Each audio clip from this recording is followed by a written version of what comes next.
You're listening to the Scaling Culture podcast, where we sit down with thought leaders who share their experiences building incredible workplace cultures. Bhavana Bartholf is the Chief Transformation Officer for Microsoft USA. She is recognized as a transformational leader, innovative technologist, STEM advocate, and ally for women and minorities. Bhavana is dedicated to fostering positive, transparent, and collaborative work environments. On today's episode, Bhavana shares the culture shift at Microsoft from know-it-all to learn-it-all. Welcome to another episode of Scaling Culture Podcast. I'm your host, Ron Lovett, and today I'm extremely excited to have Bhavana Bartholf with us from Microsoft. Bhavana, welcome. Glad to be here. Thanks for having me be a part of the podcast. I hope it's not too early there. Where are you again? You're Seattle? I am based in Charlotte, North Carolina, so it's bright and early, but not too early. That's right. Well, great. Look, I'm really honored to have you. And as I mentioned, I've been following you on LinkedIn, and I love your content. You are putting out some great articles, which I hope you're okay. I've been sharing them and commenting on them. I actually appreciate that. So thank you. Yeah, it's been great. So, I want to jump into some topics. I mean, Microsoft is such a well-known company. But before we get to Microsoft, I wanted to talk about your journey. You've got a very interesting path. Bring us through. Let's talk about kind of how you get into human resources and your personal journey. Sure. So, so a little bit about me. So I grew up in India, and I came to the US to do my master's, and was at NC State. And from there, Microsoft hired me directly. And I will say, I'm a manufacturing engineer by trade. And so when Microsoft contacted me for a job, I will say I was a little surprised initially. It was kind of one of those like, am I on punked? Is this a real job interview? And let's just say I'm here. And now 20 years later, it's been a great ride. The thing I love about Microsoft when I was first brought in, it was they really focused on potential, passion, and capability. And that investment that they made in me, I think from an employee standpoint, speaks volumes, which is if someone else believes in you and trusts that you're capable of doing something, the commitment that you have in showing up the way that they want you and more, I think at least worked for me. And over the years, I've had the ability to do a plethora of different roles, from being in our support engineering team to being a developer consultant to leading teams across the Americas in different capacities in our professional services business to doing some startups for Microsoft, introducing new things to customer success. And now I actually lead the transformation strategy for our US sub, which is about a $46 billion business and roughly about 9,800 employees. And it's exciting to know that my past experiences and being a part of experiencing cultural shifts, experiencing transformation and change, and now being able to do it from having that representation of, being the receiver to understanding how it works in the field to being able to deliver it has been a pretty great ride. Look, that's amazing, but I want to go back to the beginning. It sounds like that must have been a lot of pressure. You said, look, they just kind of gave me the tools and believed in me. Some people probably aren't going to make it through that, because that you're kind of put to the test out of the gates, correct? Oh, so I will say that that statement you made as you put to the test, right off the bat. Interestingly enough, so I started Microsoft from my very first day I'm there, I've done training, and I already, and yet I will say, earlier on, and I think a lot of us experience this over our lives, which is you have that imposter syndrome, like, oh my gosh, how am I actually here, right? And so you go through that experience, and the first day after our training, and they, I'm supposed to do these support calls, and they get me on the line, and somebody tells me it's your first day. We have this customer. He's a little difficult, but it's simple. It's something that takes a person 5 minutes to explain, but you may spend 45 minutes with him. But we just need somebody to do it. You don't need to figure out our tools. We just need to be able to have a conversation. Long story short, the person on the call threatens to commit suicide. So let's just say my first day on the job, I end up staying on the phone for 8 hours.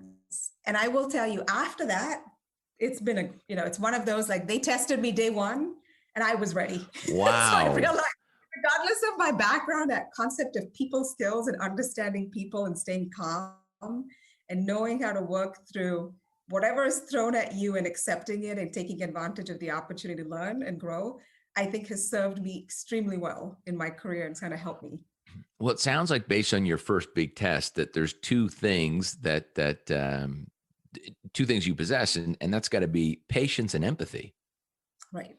And it's funny you say that, empathy, right? It's come a long way. I'd say in today's world, showing empathy, demonstrating vulnerability is actually a sign of leadership. But back then it wasn't, right? And you underestimate the value of it. And so I'll say it's come a long way, but I'm 100% with you, which is, I think that, that balance of, I've grown up with this notion of, I've been taught to, kindness goes a long way.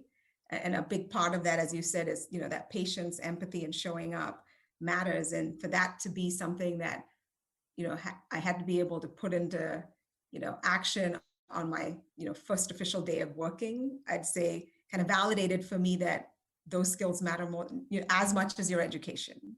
And you mentioned about empathy and vulnerability equals leadership, and before it didn't, because and today it equals bravery, where before that was a sign of weakness, right? It went from weakness to, now I'm brave. I'm being compassionate, vulnerable with our team. And you have to be brave to do that. Interesting.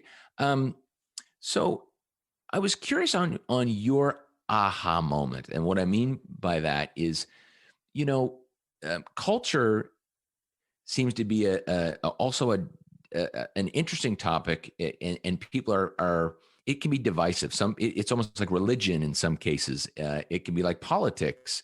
And what I mean by that is, some people think that, you should have a culture where you empower folks and treat people really well. And then others think, look, we pay people, and it's command and control, and that's the environment here. And in some cases, there's no right or wrong. But my question is, when did you have an aha moment to say, look, culture's got to be important, and that you decided to really lean into that? And of course, you play a huge role today, but you must have had that thought at some point. Yeah. So I will say, for me, and this is, I'll speak to kind of the shifts at Microsoft and kind of where that further validation came in.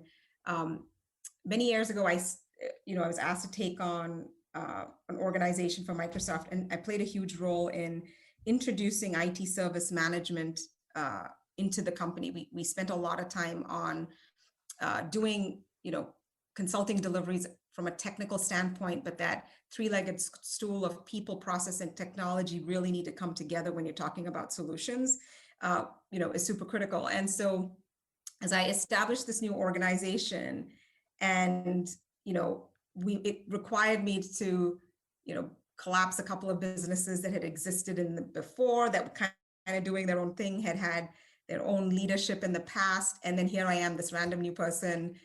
A lot of them, I'd say, question more of, she's too young, then there's my height that doesn't help anybody with, not being so tall. And then I will say, as a female also coming in, and the business, was predominantly male, I think I could literally count on one hand the number of women that were in the organization. So then you have that whole mix of it, and everyone's waiting for you to see what happens. Let me put it that way. Right? You really had imposter syndrome. Yeah, right? Come a long way, yes. So good for you. But I will say, so, going into an organization like that, I think was the first time I realized everybody had, because we collapsed all these businesses, and as a leader coming in, it was one of those realizations of everyone defined what culture meant to them very differently. I'd say, amongst that whole organization, I could ask, 20 different people, and I'd easily get 20 different versions of culture. Yeah. Share what were some of do you remember what were some of the versions of that? What were some of the answers? So it's interesting. So some of them defined it as, for us, culture is about being, the best business in the organization. Half the time in my mind, I'm thinking half people don't even know who you guys are, but great, that's their culture. Then you had somebody else that was saying it's about feeling like we are independent and we're different, to individuals saying culture was about learning. Others had it as for me, the culture is about, I have flexibility in how I work. So culture meant different things to different people and how they viewed it.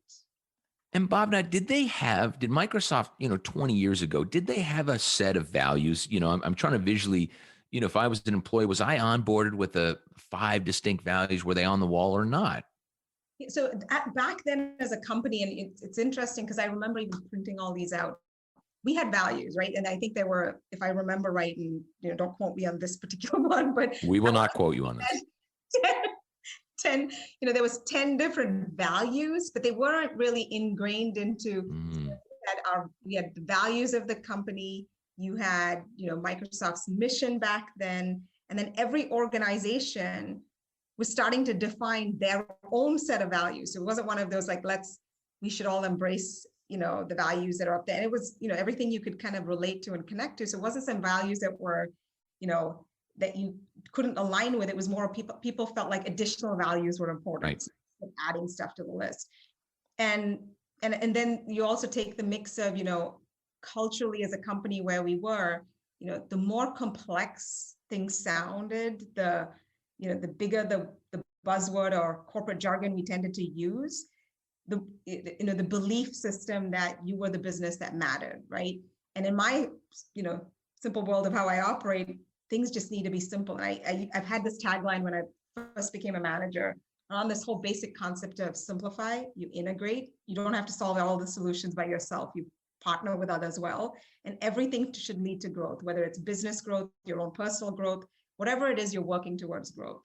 And I will say, trying to get this organization to embrace that was a great learning experience for me. And the one that I would say, I'm super proud of, and to this day, and hopefully some of these folks are listening to our podcast, is I still keep up with those folks where they have such fond memories of going through that experience of defining the culture we needed for that business, looking at it in the lens of where we really aspirationally wanted to get to, not something we wanted to settle for.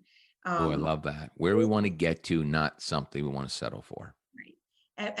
And being able to know that we are empowered to make that change, right? Like we were not such a large organization. I think we were about 150 or 200 people. And for them to feel like in this huge company at Microsoft, and we sat in, in our services organization, that they felt like we could do that and we could all be proud of it.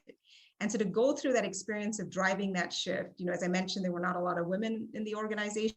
We didn't have people that were early in career because they assumed this was a organization that could only have experienced individuals with so many years of experience, kind of all of this random criteria that somehow got created, or these unwritten rules that nobody seemed to know how, why we did it. It was great to see that once we established the culture, who we wanted to be seen as, and we started actually shifting how we did business, and it wasn't something that it was starting from the top down. It really was about, leadership. When I talk about culture, for me, culture it starts with leadership, but culture really needs to be driven bottom up. I really need to make sure end to end, everyone in the business understood what the culture is. We were aligned. And I even remember getting up on stage, when we were kind of really landing this and getting everybody excited because we worked through a lot of it and it took us months to get there. And to be able to say, hey, this is the culture we aspire to. These are the values that are important to us. And one of the things, even back then, I had introduced humility, from a hiring standpoint. And I'd say today at Microsoft, that's, critical. Back then, everyone looked at, you have to hire the smartest person. Like, how does humility fit into this thing? And I used to tell them, like, that's like my, I have 4 non-negotiables, and humility was one of it, which is if we're trying to create an environment where people aren't going to be worried about who gets the credits, about getting the job done, and we do it together, it goes a long way. And I can't teach somebody to be, humble, knowing that something in how they work, maybe, now over time, people are saying you can get there, but that common understanding of let's just bring in the right players so we can all do this together, because we've got a lot of change and shift to drive. If we need to accelerate the business, it's something we need. And I stood up on stage and said, this is who we are. Now you have a choice, right? Either you want to be a part of this culture, and if you don't, there's nothing wrong about that either, but that's choice right. you get to make because you have clarity. And so the importance of defining culture and taking time I'd say netting it out on what are you trying to do when it comes to culture? Are you trying to drive a shift in regards to how the business is done? Are you doing it, based on your aspirational goal as a company? Are you, trying to define your culture based on, what matters to employees, to the environment, to the line of business that you may be in, right? Whatever that is, you've got to take the time to do it. It isn't something you can do overnight. And so I was going to ask you about the transformation. You're getting into this. There were some big transformations here. And did these happen? And that seems to be what you're talking about, one big shift. But did these happen when you got to certain scale, or what kind of forced transformation, if you look back over the last 20 years? What were the pivotal things that forced to say, wow, it's time to make a change again? Today, I think, with things that have happened, especially in the United States, and I think from George Floyd, this transformation of diversity, inclusivity, that there seems to be a transformation again. What did you see in the past? What had happened to the business that, okay, we need to kind of go back to the drawing board a little bit on culture? Maybe this may be something I can talk about it from the context of Microsoft. So I think that would be sure helpful, because I think it nets it out based on, with us all being in the midst of a pandemic, companies being forced to really drive transformation and change. And I'll say these relate because as I mentioned, when I was going through that organizational change, I think a lot of these pillars kind of reflect today as well. So Microsoft, obviously third CEO, 40 years into the company. And I think everyone had that true understanding and recognition of what got us there, in the past 40 years is definitely not what's going to take us in the next, 40 or more. And also we had already hit that period of time, in our economy and market where you can be in one day and out the next day, that whole, yes what social media kind of really drove that, significant shift. I think all of that happened around the same time. And so Microsoft took some time to really, and with Satya coming in at the end of the day, with the new leader always comes change and transformation regardless. That's but right. What I appreciated was how they approached it. And one of it was they looked at, why should we evolve as a company? So we did a little bit of research on that front. And the things that we looked at is, what were the workforce trends? So we started with it from a people standpoint. And as they were looking at it, well, just a couple of things. I know some of my data is going to be a little bit dated because this was from when we started the process, but the data showed that, earlier when we were competing for talent, we'd assume that our, competitors were always the other big tech companies. And as we were in the midst of, the fourth industrial revolution, which is now categorized as digital transformation, tech talent or digital talent, the competition was everybody, because every company, regardless of industry, needed tech talent. And then we also started to realize that when we looked at the trending, I think, and I'm going to say with the pandemic, obviously, I don't think it's a 10-year plan, but 75% of the jobs were going to change in under 10 years. Like what you were hired to do is definitely, I'm going to say, let's just say that's been accelerated forward. So everything you did 2 years ago is obviously not applicable today. And then you also take the next generation. So you have your millennials and your Gen Ys that have all started in the workplace. And I think by, which is like 4 years from now, 75% of the workforce That's right. is millennials, right? And then you already, Gen Ys coming in. And a lot of just looking at the understanding of that generation, a lot of it is around, it's not just about money, it's about purpose, it's about mission, it's about understanding that you feel like you're actually making a difference, not only for your company, but globally as well, and what matters in the marketplace and in the world around us. And then we also looked at, how do we really keep up with the ability for us to drive innovation. And so as a company, there's things that we did great before, but how do we, this whole concept of how do we take the brain power of everybody together and work with the collective, that whole concept of the collective genius, like how do we, activate that? And so I think they realized our differentiator in the market really was going to be culture. Like that's going to be what Microsoft wanted to bet on. And when was that? When, if you think back, when was that? Was that change in leadership? When was it like, okay, boom, this is where we need to focus on. Satya came into his role in 2014. 14, yeah. Now, he only announced this in 2015. So I would say our process, actually, honestly, if I kind of quote it factually, it took us 9 months for them to come to this decision on, here's what we'd like, all right, we decided on culture. All right, so now that we've made that decision, for us to actually net it out and simplify it, and as I mentioned, we didn't want 20, yes, we can aspire to something, but if we didn't provide, that clarity, right? We had back then, I think it was about 120 employees. I think we're about 144 right now, 144,000 employees right now. But back then, just looking at that, we were across 190 different countries, and you're a pretty large organization. So how do you get that large of an audience to understand, culture and have that clarity right off the bat? And so to do that, it took them 9 months. Yeah. So what are some of the things you did? I'm so curious. How do you do that? Right. So I'll just go. Some of this is just Bhavana's consultative brain, but I'm just going to walk you through kind of. Yeah, please. Right. Is you needed to do research, right? And I'll talk through each of these and kind of what we really did. There's the research component of understanding the landscape, some of which I already shared with you.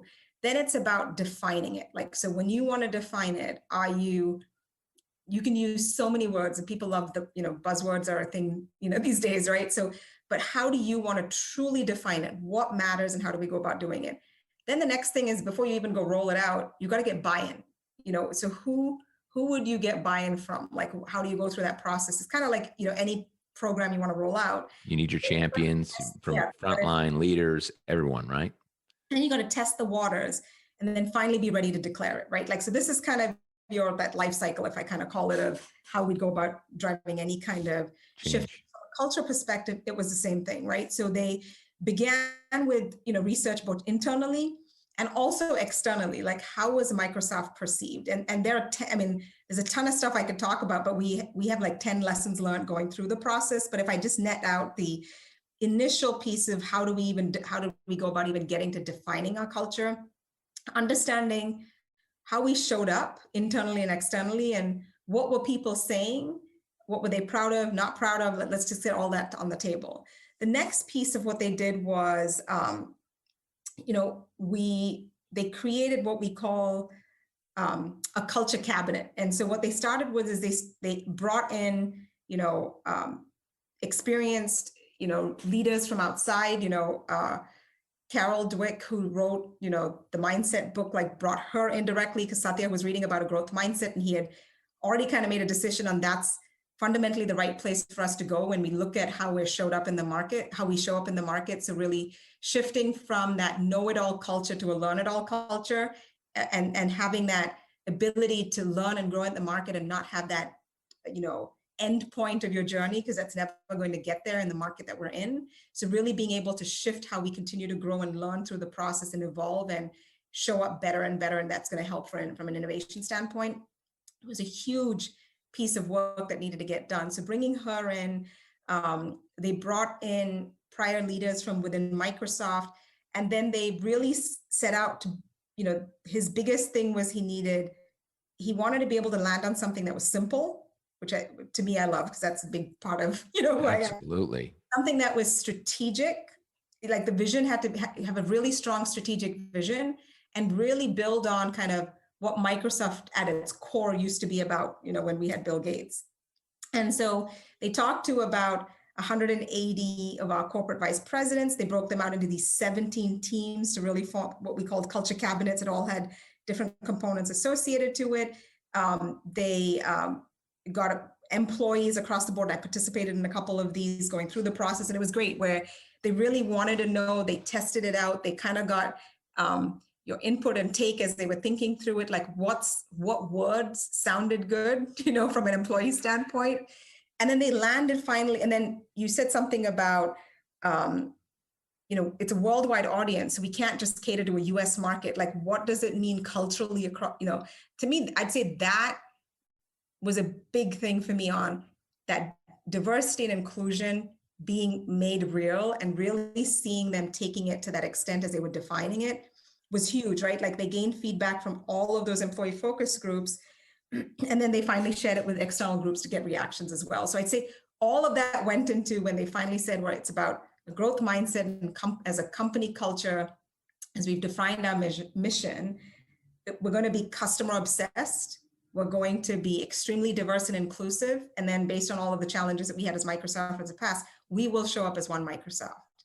And so it's simple. When you land, and I love this process, but when you landed there, was there, was it a, what do you call it, Moses with the Red Sea? Did some people say, look, I wasn't part of this. I didn't agree with that. Diversity inclusion is not important to me. I don't want to be obsessed with the customer. I'm out of here. Did that happen?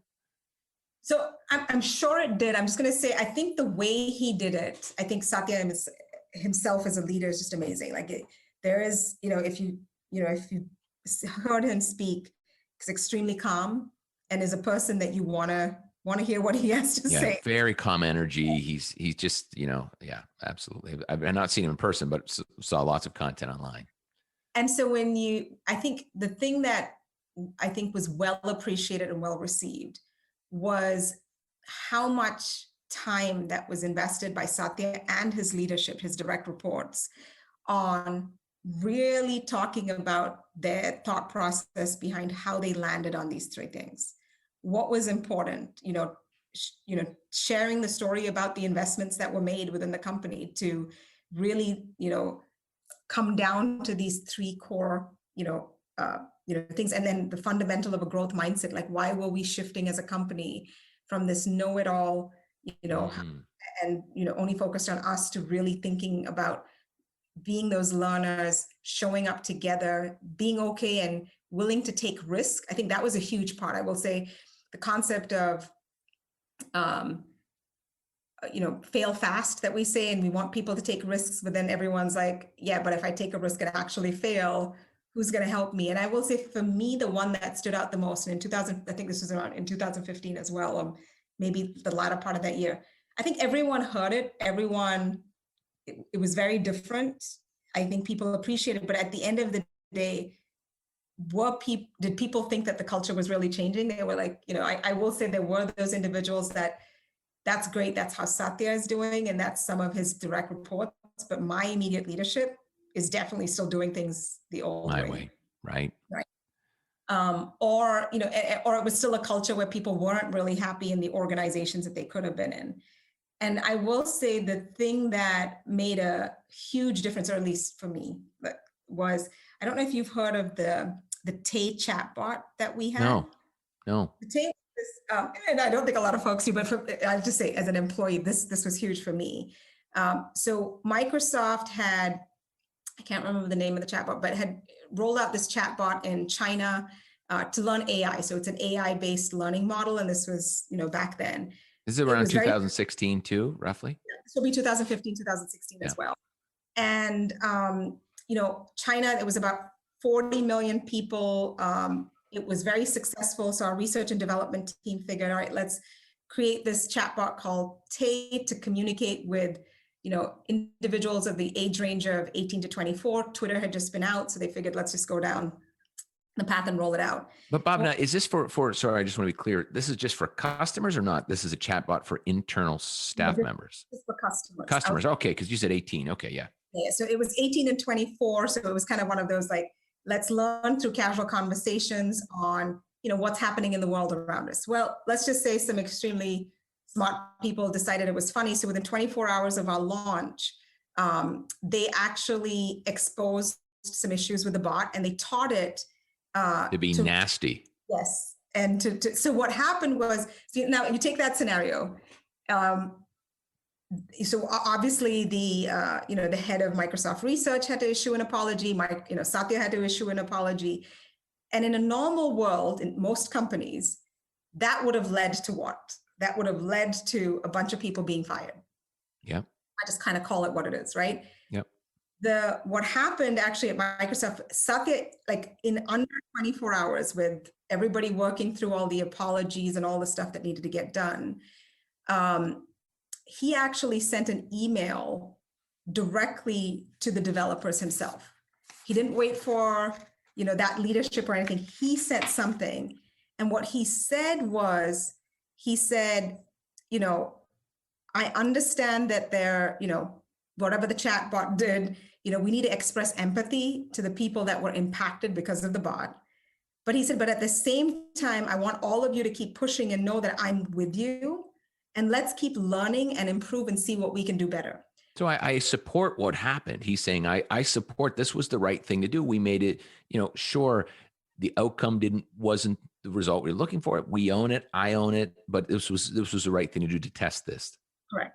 But that was such a powerful message. Now, it wasn't publicly shared with the company. It went directly to those individuals. And I will say, for me, having heard that story, around that point in time, was amazing. Just to know that when he talked about a growth mindset, he said, this is what we want to be able to do, and this is what drives innovation. And if you think about being those employees that were proud of a launch 24 hours ago, and then you're in this, I have my job, right? Right after, to having a leader at his level show up, directly acknowledge these employees, tell them how to coach them on how to work through this, quote unquote, what they'd categorize as a failure, right? And really learn from it and show up differently. And I will say that significantly helped what's come after that and the importance of securing AI. Yeah, because you're right. Because if he had played a different hand, if he had said, oh, fired, someone, we need a scapegoat here, the whole thing would have crumbled. Right. And even if he hadn't said anything, like if he had just been quiet, let that own leadership team kind of do whatever they thought was right, it would have still been different. I think this is where, for me, when it comes to culture, one, leadership matters, right? You've got to talk, as much as you're talking, you've got to walk the walk. I kind of say that the whole notion of the video and audio need to be aligned, or it doesn't really work. Yes. So much ever you define your culture and do it, if you don't show up and you don't model what you're expecting, it's going to have its own challenges. Because the words are BS. It's the actions, and his actions said, no, this is safe to fail. This is a safe place. And I'm going to back up, all this research, all the things that we talked about. And I think those three things were diversity, inclusion. You had customer obsessed and one Microsoft and customer obsessed with an overlay of growth mindset, right? So he really backed that up with his actions. That's interesting. And so I want to go back for a sec. Once you've landed on these three pillars, whatever you want to call them, values. Let's talk about the execution. That had to be, challenging, because of course you're trying to keep things simple. I don't know how many employees you would have had at the time, 150,000 plus or minus. How did you execute that to, I'm in Germany and I'm a, technician, or not technician, I guess I'm a coder. I don't know what I am. So how do I get that message now? What were some of the tools? What are the strategies you used to say, okay, we've done our cabinet exercise. We feel comfortable. Boom, let's move. And of course it's not overnight, but talk us through that a little bit. Yeah. So let's getting to the landing, right? So as we went through this process of this cultural change, I think we've kind of talked about, there's like 10 things we've kind of learned through the process, right? Yes. I talked a little bit about, kind of why we chose to evolve, keeping things simple, and that, you've got to show up. The purpose-driven culture and mission catered to the audiences that we did it very intentionally, where, when we say we want to empower every person and organization on the planet to do more, right? It's a very bold statement, and huge. the word empowerment in different factors. And in our scenario, really what it boiled down to, if I simplify it, right? It was about, with the right tools, anybody and any organization can do what they want, right? And I think we've learned now, with social media and the ability of people having access to information to set them up to take their ideas to that next level. A lot of people have been able to do things that historically would have taken a lot more resources. So I think we're already in that world today. A couple of things specific to what you asked, right? Like, so how do you get companies to believe in it? You want to make symbolic changes, big and small. And I think I kind of talked about a couple of examples. We did change I'd say the one big one for a company like Microsoft was our performance model, like how we actually reviewed up talent, like what did talent management look like, and how did employees feel through that process? So how do you help employees when we're telling everybody it's a learn it all culture, and we want you to take risk. We want you to learn and grow in every opportunity you are. And we want you to take time to reflect on the things that didn't go well and learn from it. How do you do that and have a reward system that doesn't cater to it? So they changed the whole system. And to me, the big piece about that was, they evaluated people not only on how they drove, impact, right? It wasn't about actions and activities, because if you could get something done quickly and you could come up with a really smart way of doing it, they focused on the outcome. They didn't focus on, did you put in 20 hours to do it? If you got it done in 2, great for you, right? And then they also focused on, how did you actually help other people? And did you actually even leverage the work of others? Because everybody wanted to be that hero mentality is kind of what we created at Microsoft. And, that concept of when we say one Microsoft, how do we and inclusion, right? And this also, right? Spot on, right? And so that was a big change. There were many changes post that as well. The other thing that we did was we wanted employees to talk, because I talked about that, culture needs to be driven bottom up. Earlier on, right when we rolled out culture, Satya talked about it in many forms. Even to this day, we still talk about these same things. And here we are, I guess, close to, almost 5-6 years, since it started. But earlier on, we did so many forums of engaging employees. We wanted employees to talk about, kind of to your point, their reaction to this culture that we had established, and what did it mean to them? Were they excited? Weren't they excited? And we let them post it, leveraging, Yammer, leveraging, our Teams chat capability to really talk, and even through email, like they wanted to hear, and we created these conversational forums within each country, within each business, for people to spend more time talking about it. And we really equipped and enabled and invested in our frontline managers. I think we underestimate, leadership can say what they want, but if my immediate manager isn't aligned, that'll be the biggest bottleneck. They'll either really be they're influencers. I'm either going to block what's coming down and I've got my own agenda and here we go, or I'm really going to lean into that. We see a lot of that. Right. And so this importance of, and I say this from a change management standpoint as well, sometimes we spend so much time in the strategy, what we want to land and what we want to roll out and the people that are impacted.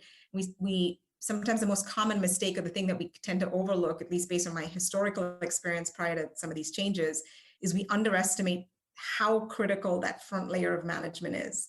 Right. And I will say, so one of the first things Satya did was he did this huge investment, and I want to say it was like globally 16,000 managers, really invested in that manager ecosystem around putting together these 10-minute, manager, and I've got to remember it, but it was like these manager packet, like things that they would get out, which would talk about culture. Like it took each pieces of culture and broke it down further. We used to have what we call these management excellence community sessions, and it was led by, people within the field. It was, so it was like it was a community-based led effort, but it was a little bit more content and information came from corporate. So you had the resources, but you made it what you wanted. And I will tell you, for about 2 to 3 years in, since we had rolled it out, we took every concept and we spent 3 months taking that one little concept and breaking it down further and further and talking through what does it mean to, that person individually. So treating that manager first as an employee, and then kind of how can they lead through that process? How do they model the behavior? How do they help employees, make the shift or not make the shift if they don't want to? Like, how do we enable everybody to feel included, in this whole process? And I will say that was huge for us. It sounds like it was a re-onboarding with hey, there's, you can participate, but this information session sounds like, hey, we need to re-onboard staff members that have been here for 1, 2, 3, 4, 5, 10, 20 years based on this new philosophy. And it's incredible that also the time was spent on frontline leaders. I love that. But one thing that I'm curious of, this is a huge project. I mean, it feels like and sounds like with large enterprise companies that these cultural shifts were huge undertakings. That's the biggest change management project because it touches every human. It's the biggest. It's not just, hey, we're going from Yammer to Teams. This is huge. It feels like that there was a decision that was made from a strategic standpoint that resources are going to be put into this cultural transformation versus growth. At some point, something's got to give. And so, hey, every minute we're spending here, we're not spending it, expanding Microsoft or whatever that is. It sounds like a strategic effort to say, let's fix the foundation or enhance the foundation. Would that be correct? Yes. But I will say something that you said, because this is super important to me, right? When you ask somebody to take on there's a finite number of hours in a day for a person. Yeah. And time is, finite. And so when you add something on, or you want somebody to focus on something, you really do need to give them the space, or make room. We don't do a good job of it. So I will say, while the company went through transformation and change, since Satya came in, I will say it took us, I'm in the sales organization right now, and our president who's come in, Kate, has done an amazing job. She's been here for a while, but it has taken her some cycles to really push that change into the sales business as well. Let me play that back for you. Are you saying, and maybe I'm getting this wrong, but that when you say space, it's, look, Ron, your job is to do A, B, and C, but now we're asking you to also do this. And so you're saying maybe there was some conflicts in I need some space to do that. I'm going to have to give up some of A, B, C, or not focus we'll have to, reduce the performance or requirements or expectations because I need to do this? Well, no, it's basically this concept of, people love saying this, and I'm always like, sure, nobody would actually do it in reality, but they use the analogy of, we've got to build a plane while we're flying it. How many people Right. a plane as if it's not fully built? We know that won't really happen, right? But that analogy is used all the time. So when you look at it from a people standpoint, from an employee standpoint, that's a really tough place to be as the employee, which is, hey, somebody wanted us to strategically change the vision. You want me to start shifting what I do, but at the same time, you haven't changed my metrics, my numbers, and you still need me to deliver on those and more. Because every year, nobody goes backwards, right? We don't, come up with a new strategy and say, hey, our numbers are going to go down. Your aspiration is going to look to grow.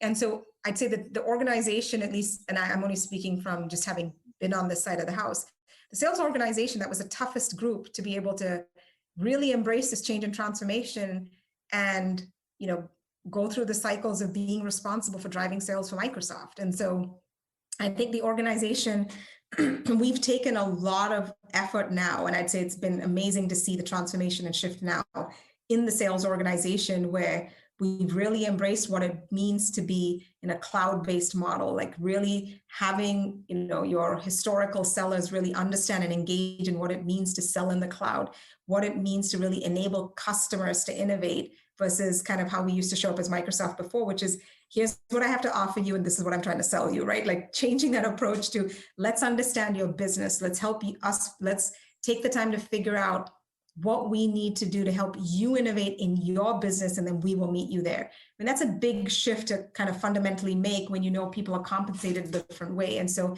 those adjustments and shifts, that's why I say you have to make big changes and little changes to kind of add this up.